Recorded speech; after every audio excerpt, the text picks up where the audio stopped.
Well, hi there, everybody. Man, I'm actually doing this during daylight hours. It feels strange. I'm going to open a window.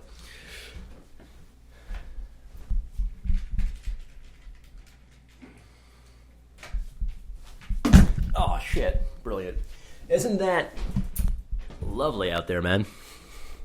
Beautiful, beautiful weather. It's going to get ridiculously hot pretty soon, though, here in the Carolinas. I'm not looking forward to that. Just like I'm never looking forward to getting out on these roads. I don't know what exactly we rank in terms of driving, but it can't be anything good. For instance, earlier today, I was pulling out of my bank across the street. You know, it's a kind of at a stoplight, four-way area. Lady sitting in her Mustang. So this is indicative of the attitude, I think, around here and probably generally in the rest of the country. I think Atlanta is the worst place for this kind of shit. But fuck. So I'm sitting there and I'm pretty cautious because I know how stupid people act at intersections. So, you know, I kind of meander out, and then she meanders out behind me, but she rushes around me, and I could tell already beforehand, I looked up briefly. First I looked to the left to check, and I looked up and I saw her giving me this like a look like, aren't you gonna go? It's like, so I went at my own pace because I'm seeing shit that she can't see. But she gets up there and passive-aggressively zooms around me. I'm like thinking in my head, this is, because we live in this horsepath fucking town, this lane is going to end, so you're going to have to merge back in front of me. Well, she does. What happens later on? I'm right behind her in a line of cars. And it's like, dude, that monkey impulse, that limbic thing to get just so far ahead of somebody is so stupid. I bet the whole time that I was sitting there being cautious, she was thinking, oh, this guy's a pussy and blah. Dude, it all ties into this bigger potato, okay? So, she's in a nice car. I'm in this old Chrysler van, right? And she's willing to risk that car more than I'm willing to risk my old Chrysler van. That is crazy. How did she earn it? Did she get some kind of cushy office job pushing papers that really does fuck all for the economy? That's kind of a tertiary position. Does she have a husband that's rich? Probably a combination of the two things. And third of all, even though I'm saying rich, I'm talking about in terms of like, it's difficult on even an average salary to like legitimately afford those cars when you take into account the cost of living and paying for mortgage and rent and electricity and cell phones and all of that. But it's still an entry-level sports car, so also the amount of snark inherent in being behind the wheel of that, I think, has something to do with the way that people perceive themselves and perceive their rights on the road. Like, I'm seeing people going 20, 30 miles an hour over the speed limit on the freeway. I'm like, I understand the concept of a passing lane, but it's usually maybe 5, 10, 12 at the most miles an hour over the speed limit that you should go in order to pass.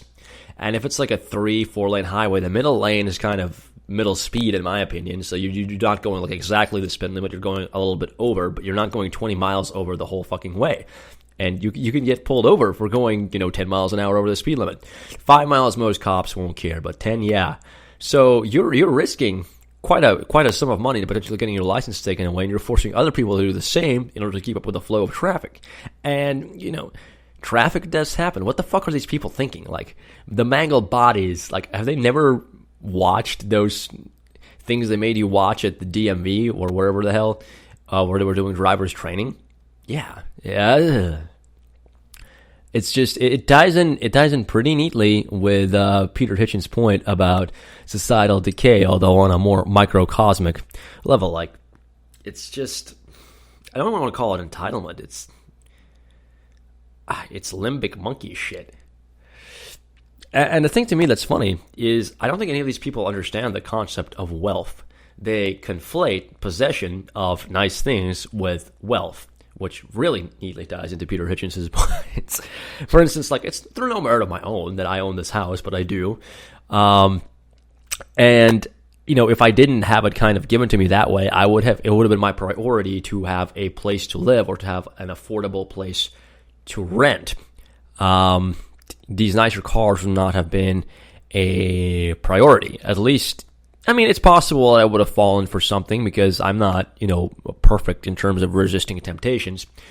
But what I'm saying is, the extent to which these people are walking a precarious tightrope of debt in order to pay for all these accoutrements means that they're missing the point of true wealth, which is having a stable place to go back to that you live at and things that allow you to live your life. The fundamentals like transportation and housing that, are pretty much yours outright, aside from, the stupid property taxes that you have to pay to the government. Yeah, that should be a priority. Then you can say, well, I'm starting to move towards wealth.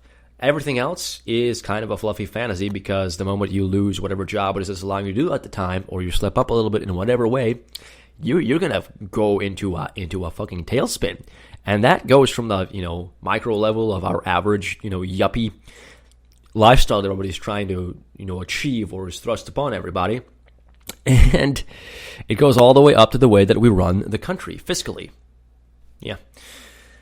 Yeah, I don't even know if I'm going to do much more than that little rant. It just came to my head, and I wanted to actually get this out of the way so I could go on and head on out there and do some exercising and bike riding, because the past few days I've been mulling over and reading through a lot of different material and trying to squeeze in a lot of researchy stuff and trying to get back to where I can actually have time to sit down and write, like coordinating all those activities to where you have time to sit down and actually, write, which is the main thing that I want to be doing, is incredibly difficult. But anyway, I hope you guys found this cathartic or entertaining. My main website is fractaljournal.com, where you'll find stories, ideas, and more. Take care, everybody. Cheers.